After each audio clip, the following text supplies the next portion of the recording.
Hello students, welcome to Magnet Brains. मैं आपकी Hindi educator Rupali Verma. आज लेकर आई हूं क्लास 8 हिंदी व्याकरण का हमारा जो टॉपिक चल रहा है शब्द विचार, उसके बहुविकल्पीय प्रश्न अर्थात मल्टीपल चॉइस क्वेश्चन।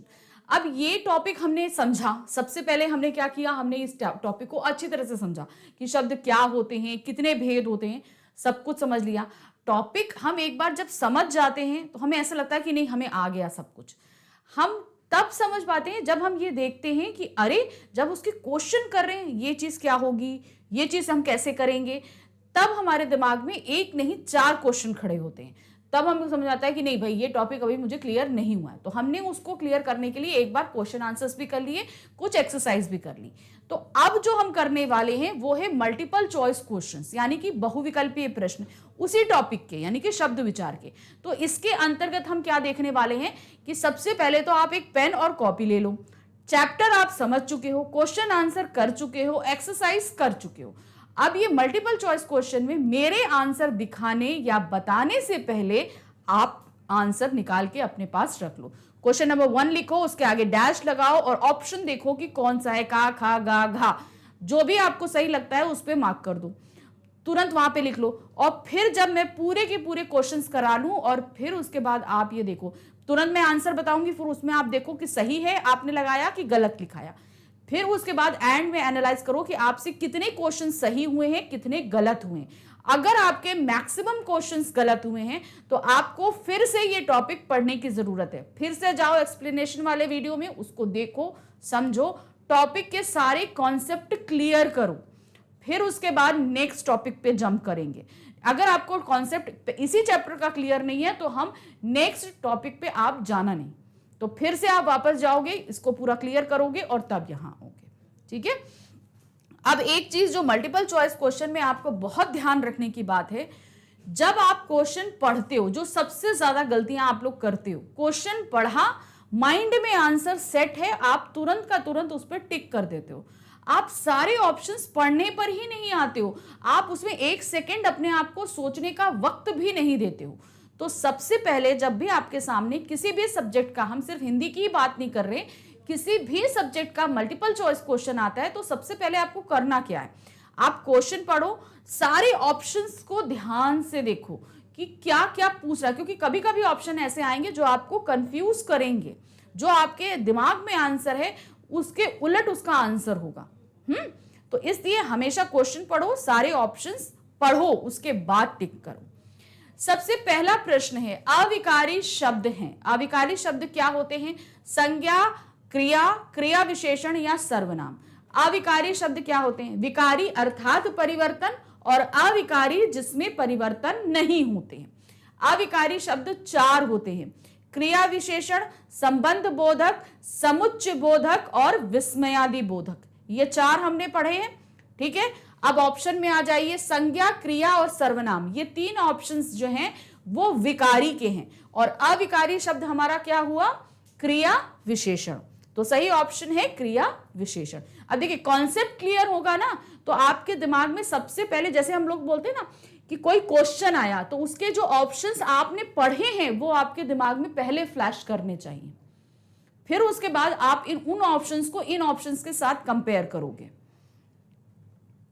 फिर है नंबर 2, तोप किस भाषा से लिया गया शब्द है? तोप शब्द याद रखना, ये हमारी भाषा का नहीं है। अंग्रेजी, तुर्की, फ्रांसीसी या अरबी। तो तोप जो है वो है आपका फ्रांसीसी भाषा का शब्द। याद रखिए, ये तोप जो थी ये हमारे देश में विदेशियों द्वारा लाई गई थी। तो ये याद रखिए कि सबसे पहले हमारे देश में जब विदेश हुआ तो पहले मुगल आए, फिर पुर्तगाल, फ्रांसीसी, देन ब्रिटिश है। तो इन सभी के आगमन से ही तोप जैसा, और खुद तोप जी है वो इन्हीं के आगमन से हमारे यहां आई थी। प्रश्न संख्या 3 है, उष्ट का तद्भव शब्द है। उष्ट का तद्भव, उष्ट एक तत्सम शब्द है और इसका तद्भव शब्द क्या होता है? उठना, उच्च, ऊंट या ऊपर। तो इसका सही जो अर्थ आएगा वो है आपका ऊंट। नेक्स्ट आते हैं, दुर्बल शब्द कौन सा शब्द है? दुर्बल जो शब्द लेते हैं क्या है? तत्सम है, तद्भव है, विदेशी या फ्रांसीसी है। तो दुर्बल जो शब्द आता है वो संस्कृत का ही शब्द है, इसलिए ये एक तत्सम शब्द कहलाता है। नेक्स्ट है प्रश्न संख्या 5, दांत शब्द किस तत्सम शब्द का तद्भव रूप है? अब ये दांत जो है ये एक तद्भव शब्द है, तो सीधे सीधे इसका क्या तत्सम पूछा गया है। ऑप्शन दंत्य, दंत, दंतिका या दंतन। तो शब्द क्या है? सही है। देखिए अब यहां पर कंफ्यूजन है कि नहीं है? सही क्या होगा? अगर आपने पढ़ा है तो उसको आप 1 सेकेंड में निकाल लोगे। तो दांत का जो तत्सम रूप होगा वो आपका है दंत। प्रश्न संख्या 6 है, स्व सुर, स्व सुर का तद्भव शब्द क्या है? अब स्वसुर जो है वो एक तत्सम शब्द है, संस्कृत में बोलते हैं। अब हिंदी में इसको क्या बोलते हैं? सांस, ससुर, शाक या श्वास। तो इसका जो तत्सम, ये तत्सम शब्द है, उसका तद्भव शब्द होगा ससुर। ससुर का इंग्लिश में आप लोग देखते हैं ना, फादर इन लॉ, उसको बोलते हैं ससुर। प्रश्न संख्या 7 है, उजला शब्द का तत्सम रूप है। अब उजला, उजला एक तद्भव है।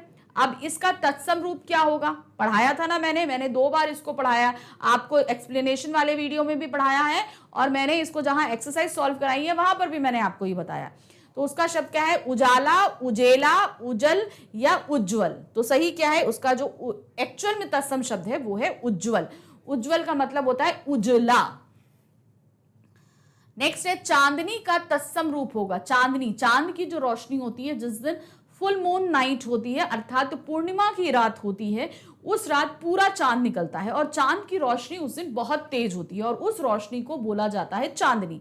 चांदनी जो है वो एक तद्भव स्वरूप है, यानी कि संस्कृत से हिंदी में लाकर इसके स्वरूप को बदल दिया गया है। तो इसका एक्चुअल जो यानी कि तत्सम स्वरूप है वो क्या होगा? वो कहलाता है चंद्रिका। अब हमको पता है, मुझे आंसर पता है चंद्रिका है, लेकिन तब भी हम आंसर देखेंगे क्या है? चांद, चंद्रमा, चंद्रिका या चंद्रोला। तो सही क्या है आपका? चंद्रिका। नेक्स्ट है, लाख का तत्सम शब्द होगा लाख। 1 लाख, 2 लाख, 4 लाख, 5 लाख, ऐसे हम लोग बोलते हैं ना। तो ये जो लाख शब्द है ये तद्भव स्वरूप है, यानी कि संस्कृत से लेकर इसको थोड़ा परिवर्तन किया गया और हिंदी में इसे लाख बना दिया गया। अब इसका तत्सम स्वरूप यानी कि इसके संस्कृत में क्या बोला जाता है? इसे बोला जाता है लक्ष्य, लक्ष्य। तो यहां पर क्या है? लख, लक्ष, लखी। तो क्या है इसका? लक्ष्य। क्षत्रिय होता है ना, लक्ष्य। फिर है, अंगूठा का तत्सम स्वरूप होगा। अंगूठा, अंगूठा होता है ना, थंब, ये एक तद्भव है, यानी कि संस्कृत में इसका कुछ और मतलब था। इसे जब हमने हिंदी में लिया यानी कि इसके स्वरूप में बदलाव किया तो ये एक तद्भव रूप के रूप लेकर हमारे सामने आया, अंगूठे के रूप में। अब इसको संस्कृत में क्या बोलते हैं? अंगूठी, अंगूठा, अंगुष्ठ या अंगुष्ठी। तो क्या बोलते हैं इसको? अंगुष्ठ। शब्द कहते हैं। अब शब्द किसको बोला जाता है? पढ़ाया था ना, क्या है? वर्णों के सार्थक समूह को शब्द कहते हैं। शब्दों की इकाई को हम शब्द कहते हैं। वर्णों के मेल को शब्द कहते हैं, या भाषा की सबसे छोटी इकाई को शब्द कहते हैं। अब यहां पर ध्यान दीजिएगा, शब्दों की इकाई, शब्दों की इकाई मतलब सबसे मूल रूप, वो होता है वर्ण। तो ये ऑप्शन हमारा गलत है। वर्णों के मेल से तो बहुत कुछ बन सकता है, शब्द बन सकते हैं, अर्थ होगा नहीं होगा, तो ये ऑप्शन गलत है। भाषा की सबसे छोटी इकाई वर्ण होती है, तो नीचे के तीनों ऑप्शन गलत हैं। और शब्द किसे कहते हैं? वर्णों के सार्थक समूह को शब्द कहते हैं। ऐसे वर्ण जिनको हम आपस में ऐसे जोड़ें कि जिसका कोई ना कोई अर्थ निकले, यानी सार्थक का मतलब क्या होता है? अर्थ के साथ, यानी कि जो चीज है उसका कुछ अर्थ है, तो वो ही आपका शब्द कहलाता है। प्रश्न संख्या 12 है, व्युक्ति के आधार पर शब्द होते हैं। व्युक्ति अर्थात उत्पत्ति के आधार पर शब्द कितने प्रकार के होते हैं? अब अपने आप को रिकॉल करो कि जो हमने शब्द पढ़े थे वो क्या थे? पहला था अर्थ के आधार पर, फिर दूसरा था उत्पत्ति के आधार पर, फिर था रचना के आधार पर, फिर प्रयोग के आधार पर। ठीक है ना, ऐसे ही पढ़ा था ना। तो मैंने जो आपको बताया था ना, पहला हमारा जो था वो सार्थक निरर्थक था, फिर दूसरा जब हम व्युक्ति के आधार पे आए तो उसमें कितने थे? 4 भेद थे। कितने थे? 4। तो यहां पर दिए 4 प्रकार के, 2 प्रकार के, 3 प्रकार के या 5 प्रकार के। तो व्युक्ति के आधार पर हुए 4 प्रकार के। अब वो 4 प्रकार आपके क्या थे? तत्सम, तद्भव, देशज, विदेशज, ये 4 होते हैं। नेक्स्ट आते हैं सार्थक शब्द कहलाते हैं। सार्थक शब्द क्या कहलाते हैं? जो सही अर्थ देते हैं।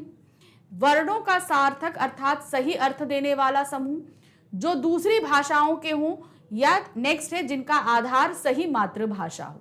तो यहां पर सार्थक शब्द क्या है? वो जो वर्ण हमने लिए हैं उनका समूह जो आपको एक अर्थ बताता हो, सही अर्थ बताता हो, वो सार्थक समूह कहलाता है। तो इसके हिसाब से वर्णों का सार्थक अर्थात सही अर्थ देने वाला समूह। नेक्स्ट है योग रूढ़ शब्द होते हैं। योग रूढ़ शब्द क्या होते हैं? ऑप्शन देखिए, यौगिक रूप से बनते हैं, बात सही है, दो यौगिक शब्दों को मिलाकर बनते हैं, ये तो सही है, लेकिन अभी आगे और ऑप्शन पढ़ने हैं। यौगिक होने पर भी किसी विशेष अर्थ का बोध कराते हैं, ये भी सही है। वहां पर वो यौगिक शब्द तो हैं क्योंकि वो दो शब्दों से मिलकर बन रहे हैं, लेकिन वो कुछ अलग ही अर्थ का बोध कराते हैं। नेक्स्ट है 3 या 4 शब्दों के योग से बनते हैं, ये भी सही है, इनमें से कोई नहीं। तो अब देखिए 3 ऑप्शन यहां ऐसे दिए हैं जो एकदम सही हैं। अब इस 3 ऑप्शन में से आपको एकदम बेस्ट ऑप्शन निकालना है। तो बेस्ट ऑप्शन क्या है? यौगिक होने पर भी किसी विशेष अर्थ का बोध कराते हैं। इसलिए मैं बोलती हूं कि सारे ऑप्शन पढ़ने, दिमाग में हमारे आंसर होते हैं, लेकिन ऑप्शंस कभी कभी ऐसे होते हैं कि जहां पर सारे ही सही होते हैं, मगर हमें तो सिर्फ एक मार्क करना है। तो उस कंडीशन में हमें उन सारे ऑप्शन में से बेस्ट ऑप्शन को खोजना होता है। प्रश्न संख्या 15 है, तत्सम शब्द होते हैं। तत्सम शब्द क्या होते हैं? तत्सम शब्द हमने बताया था। तत्सम शब्द, अब आंसर आपके दिमाग में, तत्सम शब्द क्या है? वो संस्कृत के शब्द हैं जो एज इट इज हमारे जो हिंदी में ले लिए गए हैं। ऑप्शन है जो संस्कृत शब्द होते हैं, जो संस्कृत के ज्यों के त्यों हिंदी में आते हैं, जो संस्कृत के रूप बदल कर हिंदी में आते हैं। तो देखिए यहां 2 ऑप्शन सही है, पहला और दूसरा। नेक्स्ट जो यौगिक होते हैं, ये तो गलत है, तो 2 ऑप्शन सही हैं, लेकिन 2 में से भी सही ऑप्शन हमारा क्या है? जो संस्कृत के ज्यों के त्यों हिंदी में आ जाते हैं। ये संस्कृत के शब्द होते हैं, लेकिन हिंदी में भी ज्यों के त्यों इस्तेमाल किए जाते हैं, इनमें बदलाव नहीं होता है। तो सही ऑप्शन हमारा सेकंड है। प्रश्न संख्या 16 है, देशी शब्द होते हैं। अब देशी शब्द क्या होते हैं? जो अपने देश के हों, जो एक प्रांत से संबंध रखें, जो दूसरी भाषा के हों, जो बोल चाल के हों। तो सही ऑप्शन हमारा क्या है? देशी शब्द वो होते हैं जो हमारे देश के हों, वही देशी शब्द कहलाते हैं। प्रश्न संख्या 17 है, अविकारी शब्द होते हैं। अविकारी, सबसे पहले आप विकारी वाले समझ लो। विकारी मतलब क्या होते हैं? जिनमें परिवर्तन हो। अविकारी शब्द जिनमें किसी भी तरीके से कोई परिवर्तन नहीं हो। अब क्या है? जो संज्ञा व सर्वनाम के आधार पर बदल जाते हैं। गलत। आपको आंसर पता है ना, तो इसके सीधे सीधे में बोला ये तो गलत है। नेक्स्ट है जो लिंग वचन व कारक के आधार पर बदल जाते हैं। तो ये वाला क्या सही है? विकारी। विकारी है? नहीं, बिल्कुल भी। मैंने क्या बोला? ये अविकारी शब्द, यानी कि ये तो गलत हो गया ना। फिर नेक्स्ट है जो कर्म के आधार पर बदल जाते हो, तो ये भी गलत हो गया आपका। ठीक है, इनमें भी ये भी गलत है, ये भी गलत है। तो सही क्या है? जो लिंग वचन व कारक के आधार पर कभी नहीं बदले, वो आपके अविकारी कहलाते हैं, जिनमें किसी भी तरह से कोई चेंजेस नहीं होते हैं। प्रश्न संख्या 18 है, क्या है? पुस्तकालय का सही वर्ण विच्छेद होगा। अब देखिए ध्यान रखिए कि जब वर्ण विच्छेद करते हैं या कुछ ऐसी होती हैं जिनमें हमें कोई चीज खोजनी होती है, तो उसमें हम स्टेप बाय स्टेप चलते हैं एमसीक्यूज में, क्योंकि हमने अगर वो स्टेप फॉलो नहीं किया ना, तो उसी जगह हम गलत हो जाएंगे। अब जब हम पुस्तकालय, अब ये स्टेप हम कैसे करते हैं, चलो ये देखते हैं। ठीक है, अब वर्ण विच्छेद कर रहे हैं, तो पुस्तकालय में जब हम वर्ण विच्छेद करेंगे तो पहला वर्ण आप क्या देख रहे हो? पा है, और पा के नीचे छोटी ऊ की मात्रा। तो मतलब सबसे पहले वर्ण विच्छेद करते समय हम पा को स्वर रहित करेंगे और उसके बाद हम ऊ लगाएंगे। ठीक है, तो आप देख रहे हो पहला वर्ण सभी में पा है और दूसरा वर्ण सभी में ऊ है। तो यानी कि अभी हम सही कर रहे हैं, कोई ऑप्शन अलग नहीं हटा सकते।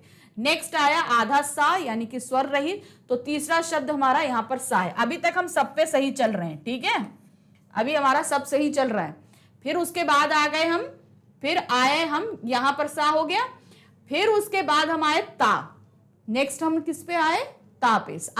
आधा सा के बाद हम ता पे आएंगे और ता के बाद हम आ पे आएंगे, क्योंकि ता को हम स्वर रहित करेंगे तो उसमें क्या हो जाएगा? आ हमें अलग करना पड़ेगा। तो इसके बाद हमारा नेक्स्ट आना चाहिए ता। अरे ये दो तो हमारे आ गए, यानी कि हमारे ये 2 ऑप्शन यहां पर गलत हो गए। अब हमारे सामने सिर्फ का और घा बचा। देखा ना कैसे हमने दो ऑप्शन अलग कर दिए। तो अब हमारे सामने ये दो ऑप्शन बचे, तो हमने एक तरीके से ये ऑप्शन खारिज कर दिया और ये भी खारिज कर दिया। ये दो चले गए हमारे पास में। अब हमें सिर्फ इसमें मिलाना है, ता है और आ है। फिर का आया और का के बाद बड़ा आ आएगा, का भी आया बड़ा आ भी आया, मतलब अभी हम सही चल रहे हैं। फिर ला आया, ला के बाद छोटा आ आया, ये देखिए ला आया फिर छोटा आ आया। फिर या आएगा स्वर रहित हलंत लगा के और फिर आ आएगा। या आया हलंत लगा के, अरे यहां तो या नहीं लगा, तो यानी कि ये गलत हो गया। सही हमारा निकल आया पहला वाला। तो इस तरीके के जब हम प्रश्न करते हैं तो हमेशा हमें स्टेप बाय स्टेप बढ़ना है, क्योंकि हमारे पास ऑप्शन बहुत होते हैं तो हमारे कंफ्यूज होने के चांसेस ज्यादा होते हैं। तो हमने पहला वाला ऑप्शन इस तरीके से सॉल्व कर लिया। अब आ गए प्रश्न संख्या 19 पे। अर्थ के आधार पर शब्दों के भेद होते हैं। जब हम अर्थ निकालते हैं तो शब्दों के भेद क्या थे? उसमें सार्थक निरर्थक 2 निकले थे और फिर सार्थक शब्दों के अंदर 4 भेद निकले थे।